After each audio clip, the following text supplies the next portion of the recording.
Alright guys, Murph's here, and today we're going to go over a thought exercise. Now, for those of you who might be new to the channel, thought exercises are when I pick out a scenario or situation, then I plan out the weapon systems that I would use for them.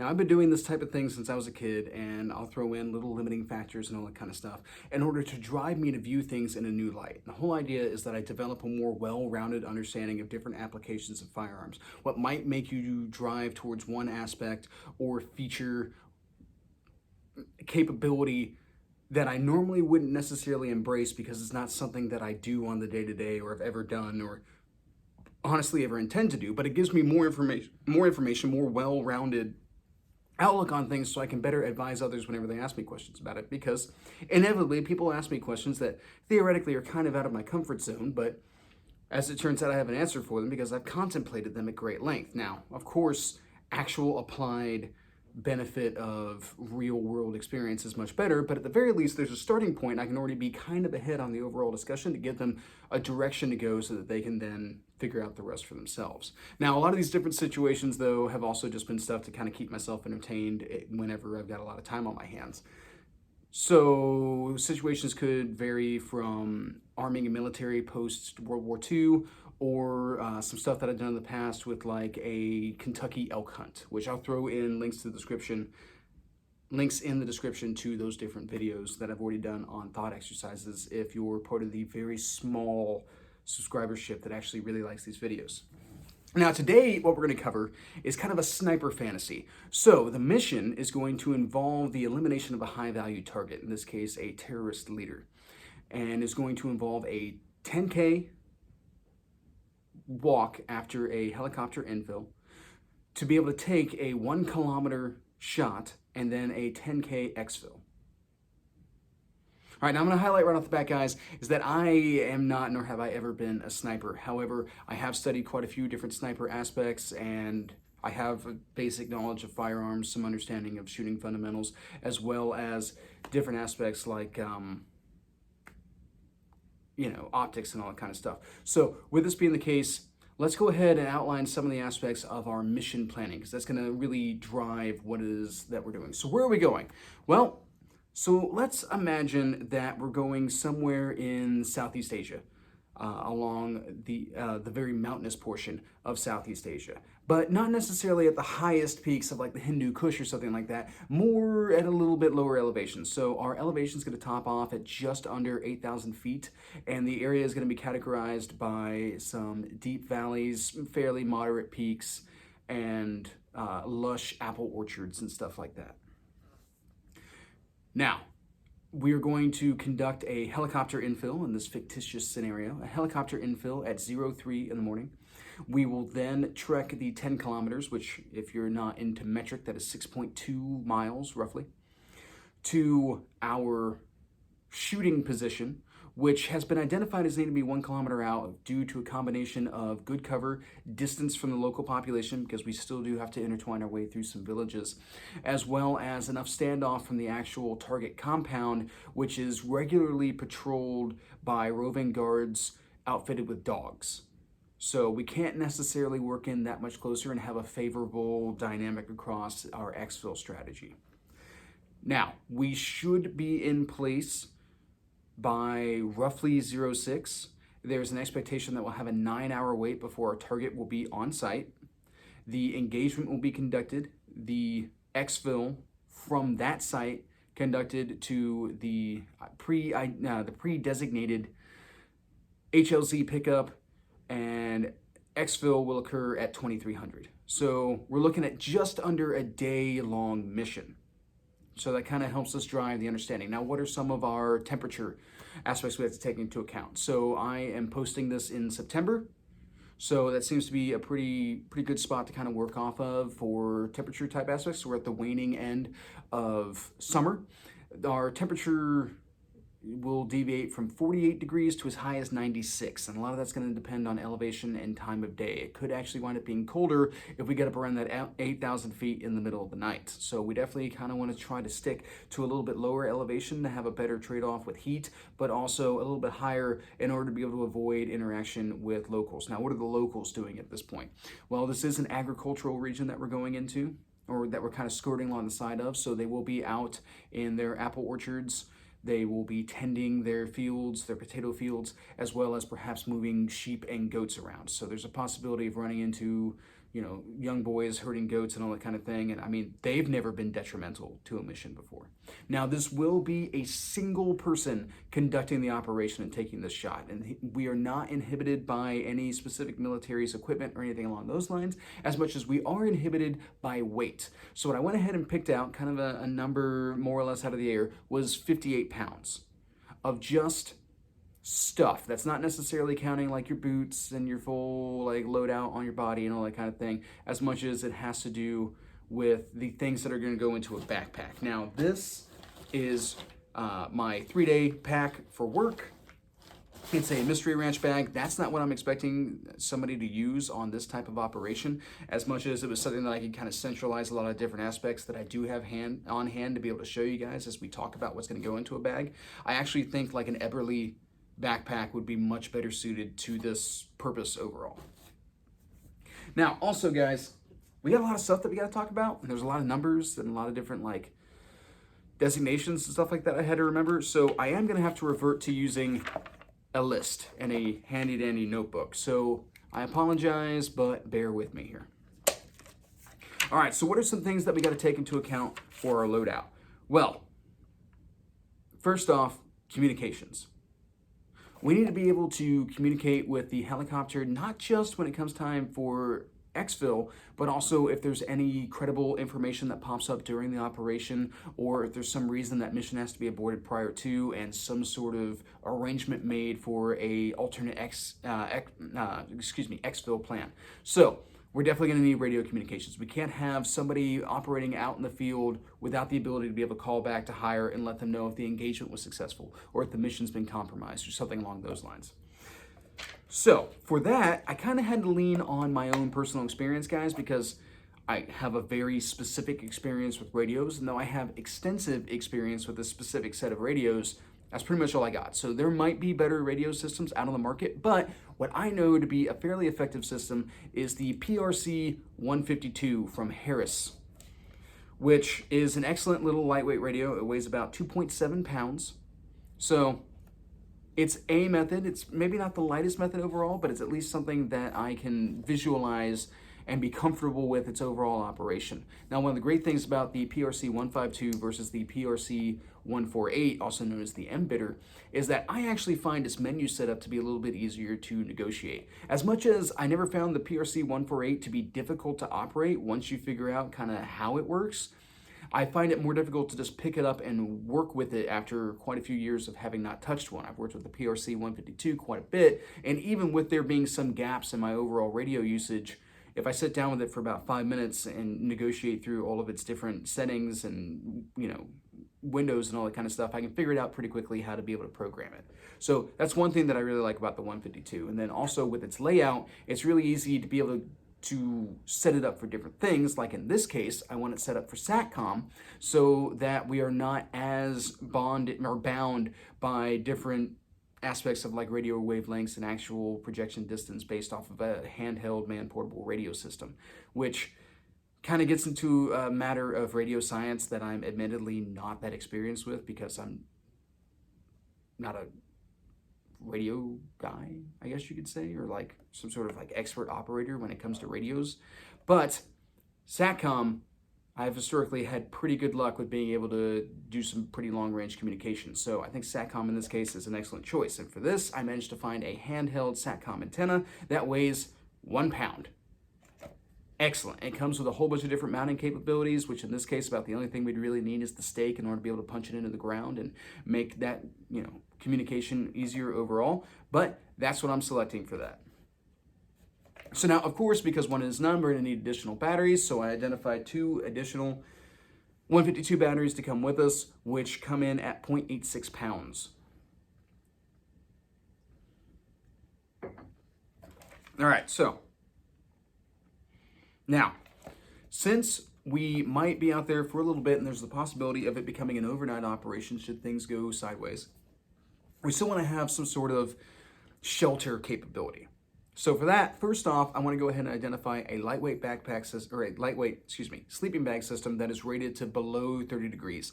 And that is the Magma 17 from REI.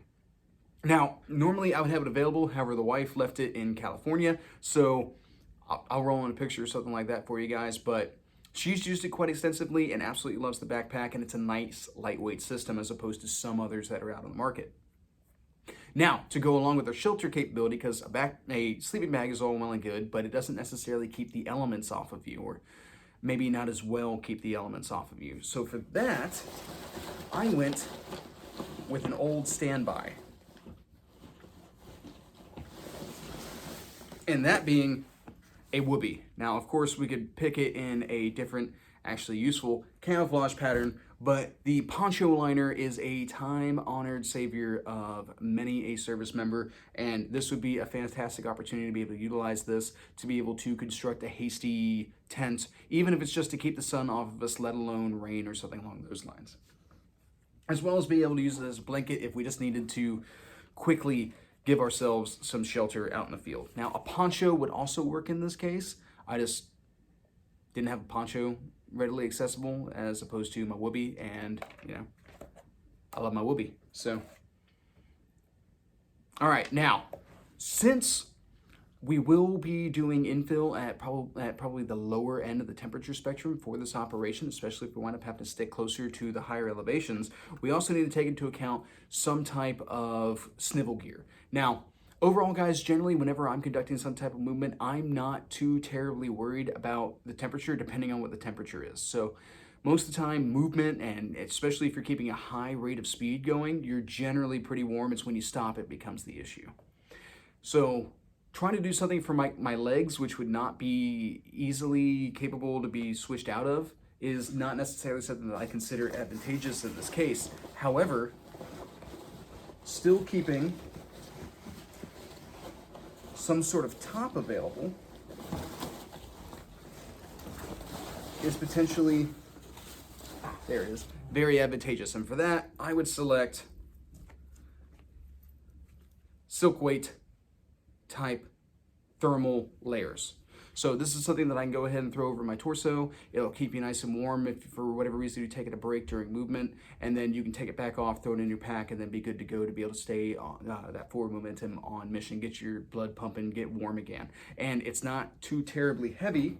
So this comes in at 7 ounces, which is half the weight of the whoopee, which is pretty good overall.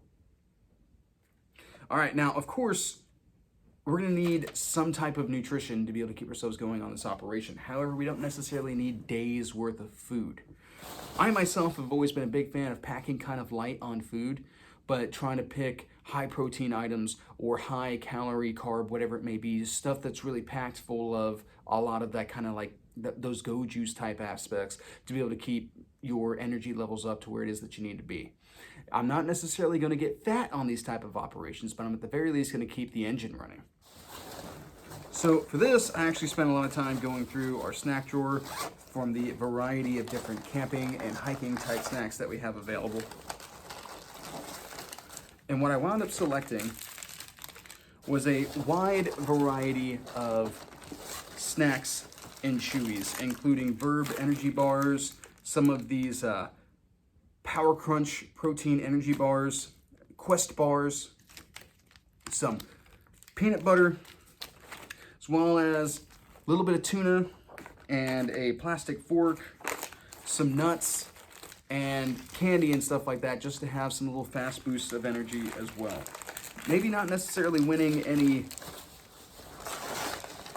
awards when it comes to well-balanced meals, but it should be enough to keep overall mission momentum going forward. Also, Cliff Bars, because, even though I hate them, why not? It's a great source of energy overall. And for food, the amount of food that I have packed in this bag right now is 1.3 pounds. And we'll come back to food before this is over. Don't you guys worry if that sounds kind of light. We'll address it here more after a bit. Now, of course, socks. Everybody knows that if you're having some trouble, all you got to do is, drink water and change your socks. Maybe have a little bit of Motrin. So for that, especially for the short duration of the mission overall, I really think you only need 2 spare sets of socks. So I've got those packed up. Those came out to 5 ounces. Pretty light overall. Now, of course, we're talking about a sniper fantasy, so we've, of course, got to discuss ghillie suits. Now, I'm not going to pull a ghillie suit out of this bag.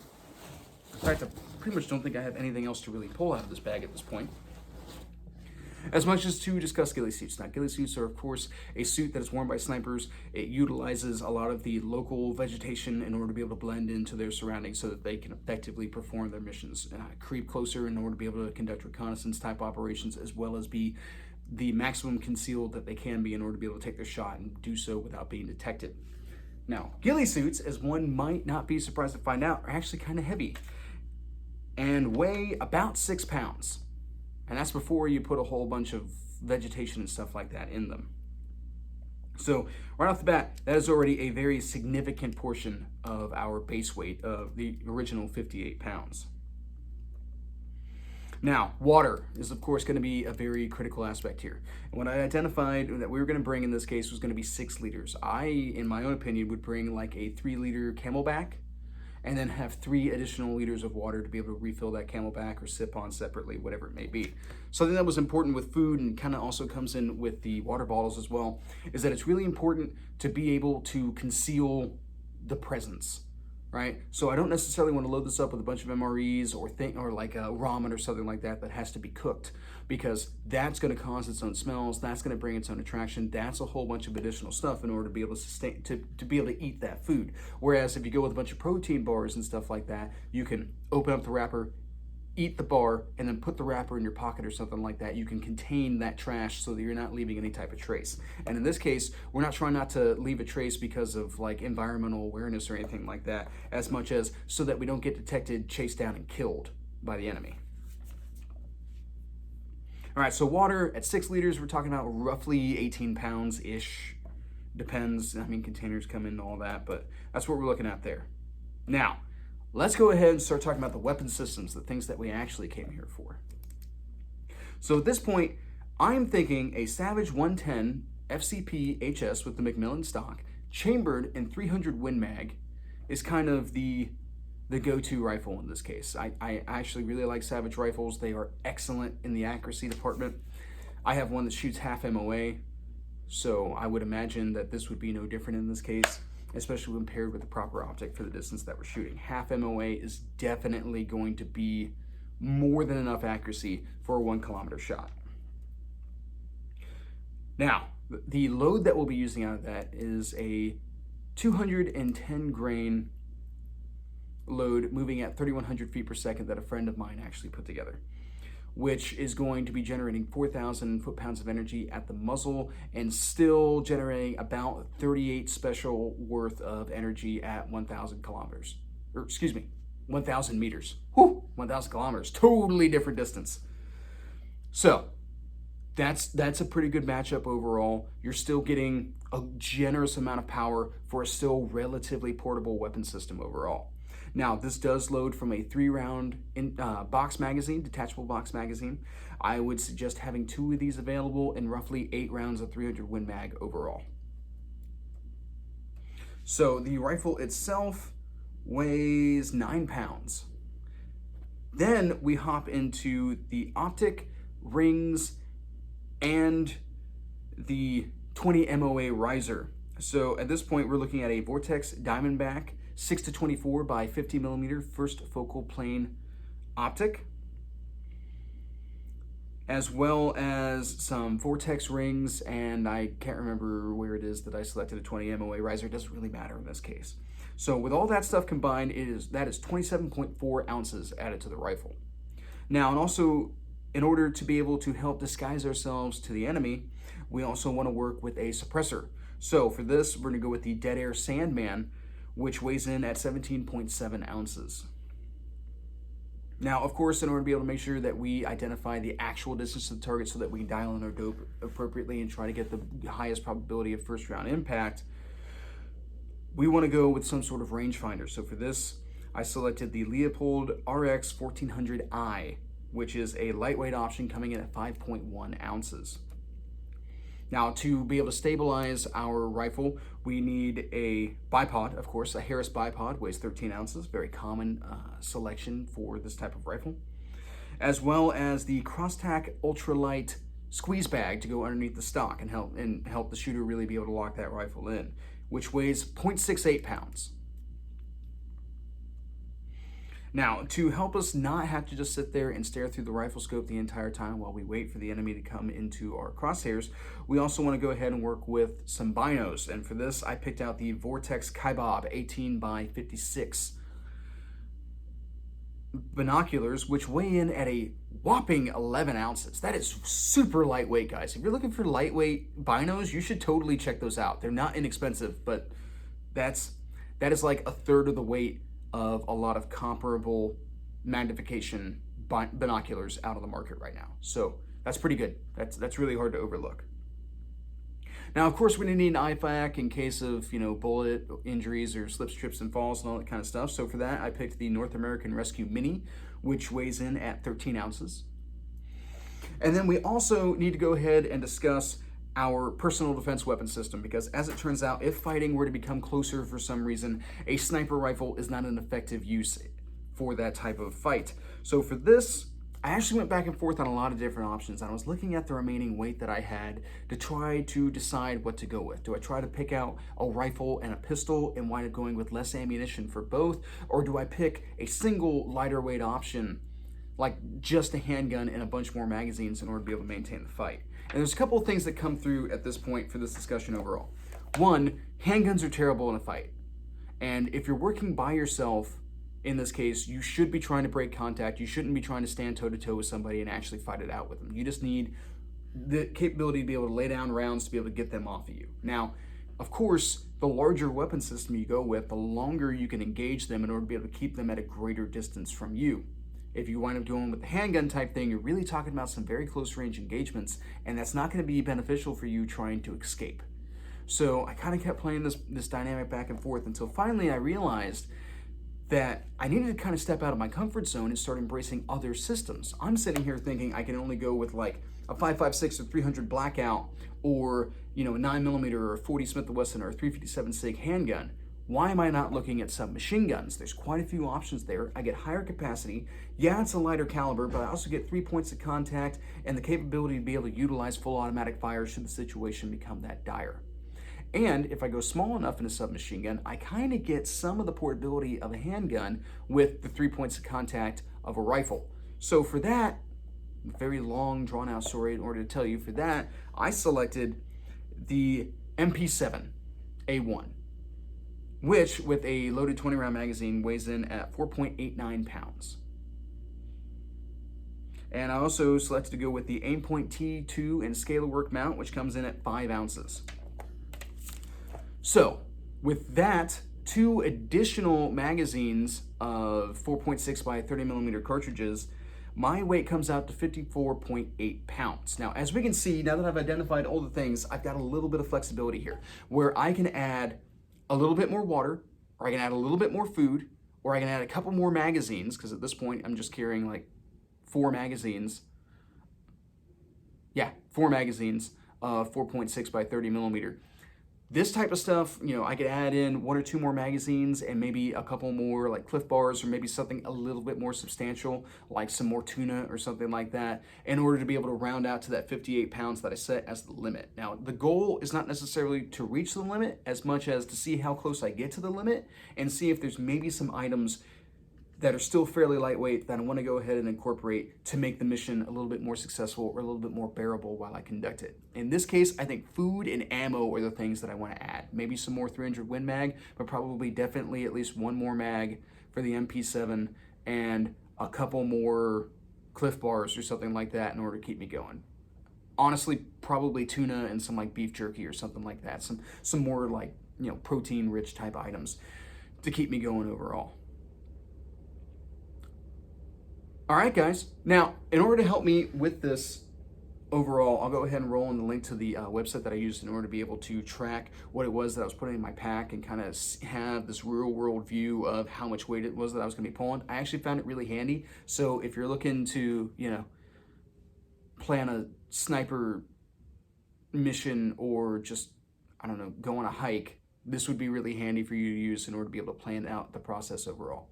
But guys, this is pretty drawn out, so I'm gonna go ahead and curtail it now.